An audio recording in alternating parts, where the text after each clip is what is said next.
የንግድ ሱቅ ቁልፍ ከ3 ሚሊዮን ብር በላይ በሚሸጥበት በአሁኑ ጊዜ በ3 ሚሊዮን 300 ሺህ ብር ሙሉ ክፍያም የንግድ ሱቅ ባለቤት ይሁኑ።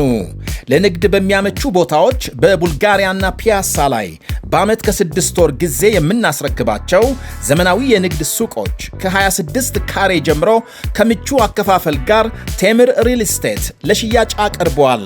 አንደኛ ወለል ላይ ጠቅላላ ክፍያ 6.5 ሚሊዮን ብር፣ ቅድመ ክፍያ 2.5 ሚሊዮን፣ አራተኛ ወለል ጠቅላላ ክፍያ 3.9 ሚሊዮን ብር፣ ቅድመ ክፍያ 900 ሺህ ብር ብቻ ማግኘት ይችላሉ። ለበለጠ መረጃ በስልክ ቁጥር 0955 27 74 74 ላይ ይደውሉ። ቴምር ፕሮፐርቲ።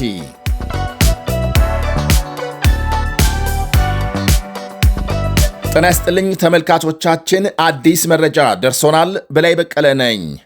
በኢራንና አሜሪካ መካከል ተኩስ አቁም ስምምነት ተደረሰ። የአሜሪካው መሪ ዶናልድ ትራምፕ በኢራን ላይ ሊፈጽሙ ያቀዱትን አውዳሚ ጥቃት ለ2 ሳምንታት ማራዘማቸውን ተከትሎ የኢራን ማዕከላዊ መወሰኛ ምክር ቤትም ስምምነት መደረሱን አረጋግጧል።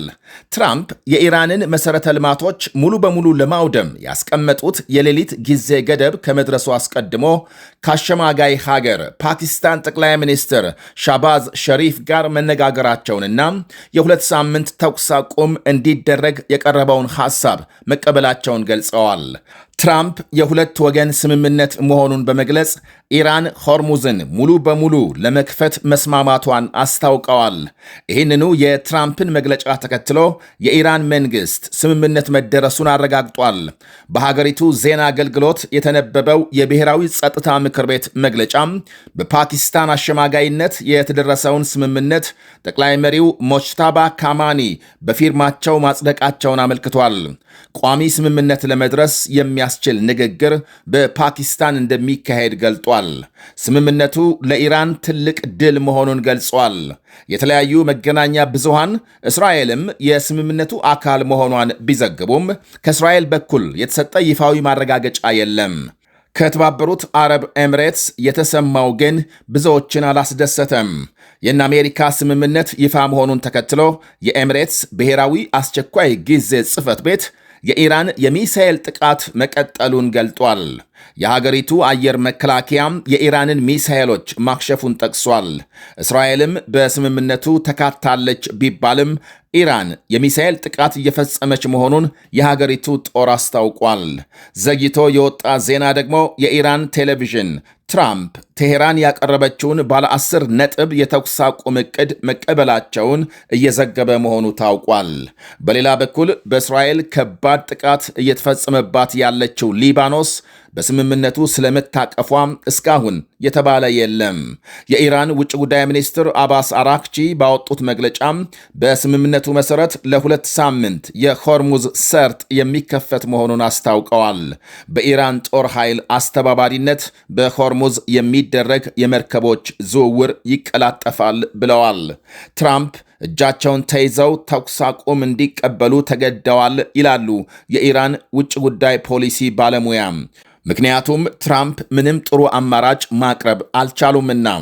ትራምፕ እንደዛቱት የኢራንን የኃይል ማመንጫ ጣቢያዎች ቢያወድሙ ኖሮ ሁኔታዎች ተባብሰው ቀውሱ በጣም አሁን ከተፈጠረው የባሰ ይሆን ነበር ብለዋል ባለሙያው። የኢራን ቴሌቪዥን ይፋ ባደረገው መግለጫም አሜሪካም በኢራን ላይ ዳግም ወረራ ላለመፈጸም እንዲሁም ኢራን የሆርሙዝን ሰርጥ ተቆጣጥራ እንድትቀጥል፣ ኢራን ዩራኒየም ማበልጸጓን እንድትቀጥል የተጣሉባት ማዕቀቦች እንዲነሱ ተስማምታለች ብሏል።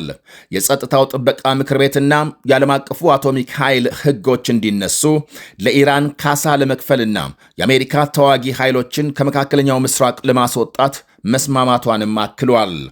ኢራን በበኩሏም ሆርሙዝን ሙሉ በሙሉ ለመክፈትና የኒኩሌር ግንባታ ለማቆም መስማማቷን ገልጧል። የፓኪስታን ጠቅላይ ሚኒስትር ሻባዝ ሸሪፍ የ2 ሳምንት ተኩስ አቁም ወዲያው ተግባራዊ መደረግ መጀመሩን አስታውቀዋል። ቴሄራንና ዋሽንግተን እንዲሁም አጋሮቻቸው ሊባኖስን ጨምሮ አጠቃላይ ተኩስ አቁም ለማድረግ መስማማታቸውን ገልጸዋል። በተጨማሪም በቀጣይ ተኩስ አቁም ሂደቶች ላይ ለመነጋገር ከነገ በስቲያም አርብ ሁለቱንም ሀገሮች ወደ ፓኪስታን መጋበዛቸውን አክለዋል። የአሜሪካ ሴናተር ሪፐብሊካኑ ሊንሴይ ግራሃም ከኢራን የሚደረስ ማንኛውም ተኩስ አቁም ስምምነት በኮንግረሱ ሊጸድቅ ይገባል ብለዋል። በተለይ ኢራን ያበለጸገችው ዩራኒየም ወደ ሌላ ሀገር ካልተሸጋገረ ኒኩሌር ቦምብ መስራቷ አይቀርም ብለዋል። ያም ሆኖ ዋይት ሃውስ በኢራን ምክር ቤት ስለተነበበው ባለ 10 ነጥብ መግለጫ እስካሁን የሰጠው ምላሽም ሆነ ማረጋገጫ የለም። ማስታወስ ያለብን ጉዳይ ጦርነቱ እንደጀመረ በሆርሙዝ ጥቃት የከፈተችውና የመርከቦች ዝውውርን ነፃነት ያወከችው ኢራን ናት። ለዚህ አፍራሽ ተግባሯም ልትሸለም አይገባም ብለዋል ሴናተር ግርሃም።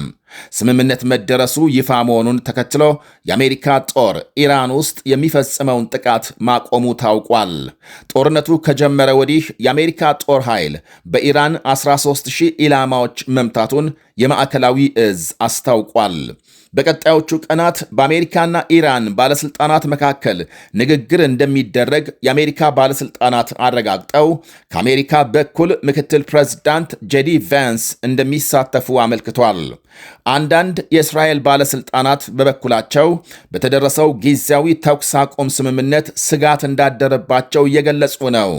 እስራኤል ማሳካት ያለባት ወታደራዊ መስክ በርካታ ተግባራት መሆናቸውን ገልጸዋል። አሁንም ለእስራኤል ሕልውና ስጋት የሆኑ ኢላማዎች እንዳሉ አክለዋል። የእስራኤል ጠቅላይ ሚኒስትር ቤንያሚን ኔታንያሁ ቀደም ሲል አሜሪካ ተኩስ አቁም ብትደርስ እስራኤል ጥቃት ታቆማለች ወይ ተብለው በሲኤንኤን ለቀረበላቸው ጥያቄ መልስ ለመስጠት ፈቃደኛ ሳይሆኑ መቅረታቸው ይታወሳል። አንድ ከፍተኛ የዋይት ሃውስ ባለስልጣን በሌላ በኩል ለሲኤንኤን በሰጡት ቃል እስራኤል የጊዜያዊ ስምምነቱ አካል መሆኗን አስታውቀዋል።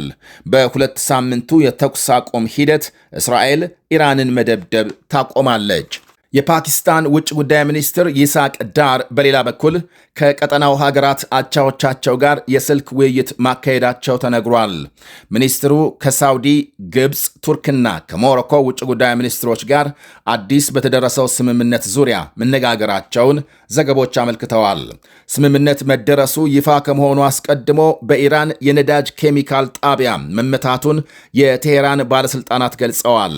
በሌላ በኩል ተኩስ አቁም ይፋ መሆኑን ተከትሎ በባህሬንና በኩዌት የአደጋ ጊዜ ድምፅ መሰማቱን የተለያዩ መገናኛ ብዙሃን አመልክተዋል። በሳውዲ አረቢያ ለምሳሌ 5 የሚደርሱ ሚሳኤሎችን ማክሸፉን የሀገሪቱ መከላከያ ሚኒስቴር ገልጧል። የኩዌት መንግስትም ሕዝቡ ጥንቃቄ እንዲያደርግና በተቻለው መጠን ከቤት እንዳይወጣ መክሯል። እናም የባሕረ ሰላጤው ሀገሮች በቀጣይም ራሳቸውን ለመከላከል የበለጠ መዘጋጀት የግድ ይላቸዋል ይላሉ በርካታ ወገኖች። የኳታር መከላከያ ሚኒስቴር በበኩሉ ከሌሊቱ 10 ሰዓት ገደማ ባወጣው መግለጫ ከ10 በላይ የኢራን ሚሳኤሎች በተሳካ ሁኔታ ማክሸፉን አስታውቋል። አዲስ የተደረሰውን ተኩስ አቁም ስምምነት ተከትሎ በዓለም ገበያም የነዳጅ ዋጋ እየቀነሰ መሆኑ ይነገራል። ሀገራት የገጠማቸው ቀውስም በተቻለ ፍጥነት ወደ ነበረበት እንደሚመለስ ታምኖበታል።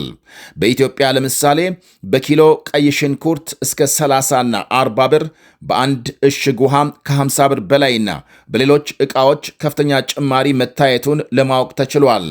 የትራንስፖርት ቀውሱም ተጠቃሚውን ምን ያህል ለእንግልት እንደዳረገው የሰሞኑ የአዲስ አበባ ትዕይንት ምሳሌ ነው።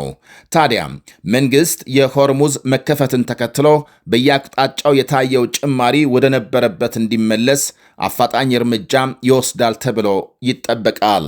ቴምር ፕሮፐርቲ በ30% ልዩ ቅናሽ የመኖሪያ ቤቶችን በመሃል ቡልጋሪያ ከአፍሪካ ንብረት አጠገብ ቢያከራዩት በዶላር የሚያከራዩቸው ቢኖሩበት ለመኖር ምቹ የሆኑ ቤቶችን ይዘንሎት ቀርበናል። ባለ 1 መኝታ 69 ካሬ በ5,554,000 ብር፣ ባለ 2 መኝታ 82 ካሬ በ6,600,000 ብር፣ ባለ 3 መኝታ 126 ካሬ በ10,143,000 ብር ብቻ ይዘንሎት ቀርበናል። ያስተውሉ፣ ይህ ዋጋ 100% ለሚከፍሉ ደንበኞቻችን ብቻ ነው። በተጨማሪም በግንባታ መሰረት በ36 ወር ለምትከፍሉ ከ1,587,000 ብር ቅድመ ክፍያ ጀምሮ በመክፈል የቤት ባለቤት መሆን ይችላሉ። ቀሪው እስካዱ ያለምንም ጭማሪ በኢትዮጵያ ብር መክፈል ይችላሉ። ለበለጠ መረጃ በ0955 27 74 74 ይደውሉ። ቴምር ፕሮፐርቲስ